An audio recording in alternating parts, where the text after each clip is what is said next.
Hi, welcome to the course on penetration testing and ethical hacking. My name is Ken Underhill, and in this course, we're going to do a prep for the Certified Ethical Hacker examination.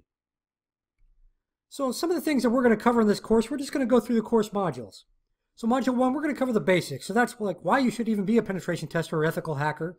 We're going to also cover some of the basic knowledge you're going to need to know to be successful in this course. And we'll also cover things like black, white versus gray hat, blue versus red team, script kiddies, and more. In Module 2, we're going to jump into footprinting. So if you just think of this as we're gaining information on our target. So we're going to do passive and active footprinting, and we'll talk about the differences. We're also going to have some labs to show us some different ways that we can gather information about a target.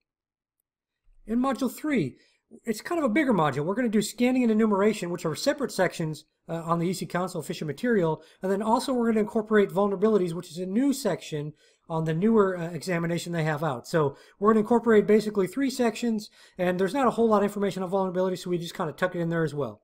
So we're going to learn about things like the 3-way handshake, TCP header flags, different types of scans that we can do, fingerprinting operating systems. We're also going to learn about different vulnerability scanning tools, and much, much more. In Module 4, we're going to go over system hacking. So that's where we're going to talk about things like backdoors, remote access Trojans, steganography, etc. Number 5, we have malware. So we're going to talk about worms, viruses, Trojans. We're going to talk about a little bit about banking Trojans. And that's one of the focuses of the new examination material from EC Council. They talk about a lot about banking Trojans. In Module 6, we have sniffing. So we're going to use tools like Wireshark, and we're going to try to see what kind of information we can gather from the network. Module 7, we have social engineering. So we're actually going to do a lab where we do a little social engineering reconnaissance. So it's a good, fun lab that you can do like on yourself and see what kind of information you have out there, and then also on your family and friends as well. Module 8, we jump into denial of service and distributed denial of service. So we talk about things like botnets. Module 9, we move into session hijacking. So we actually have a lab where we do some session hijacking and we gather some information. And then Module 10, we combine web servers and a web application, which again are 2 separate sections on the EC Council official material, and we just combine it into that, and we talk about some different common attacks and the client-server relationship. In Module 11, we're going to talk about SQL injection, and we're going to talk about the different types of attacks that you can do with it. Module 12, we jump into Wi-Fi, so basically hacking Wi-Fi or Bluetooth, and we talk a lot about wireless networks. Module 13, we go into our mobile section, so mobile hacking and security. We talk about different operating systems, so Android, iOS, common attacks for each one, and then also some of the tools that we can use for those attacks. Module 14, we have intrusion detection and prevention systems, firewalls and honeypots. Module 15, we go into IoT. So this is a newer section on the new material for the Certified Ethical Hacker exam. And basically, if you think of IoT devices, you'll notice the mobile section and those correlate a lot on the different types of attacks.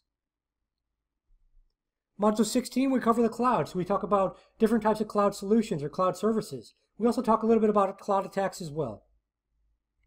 In Module 17, we go over cryptography. So we learn different things like the difference between symmetric and asymmetric cryptography. We also talk about hashing, and we do an actual hashing lab where we analyze a couple of photos. And finally, we wrap up the course with Module 18. That's our report. So we actually go through a report template at a high level, just walking you through some of the things you would need to list on a penetration report.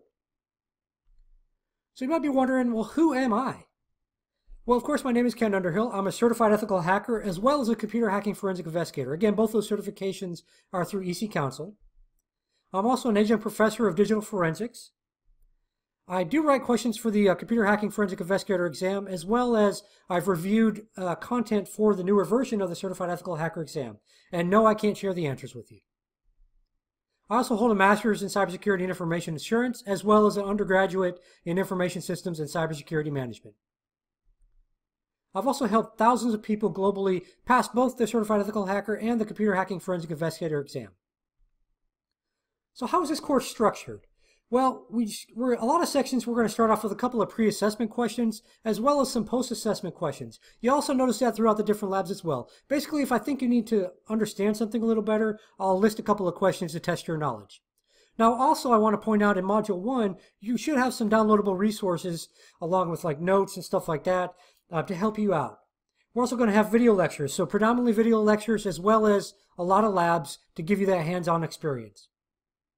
And then, as I mentioned, resources to help you as you study for the actual Certified Ethical Hacker examination, to help you retain the knowledge. And I'm going to share with you my actual notes that I use to pass the exam, as well as some tips that I've got for you covering the information on the newer material for the exam. Again, I'm not going to give you any exam questions or tell you what's on the exam, but these are things that I think you probably want to know, even not for the exam, but more so in industry as well.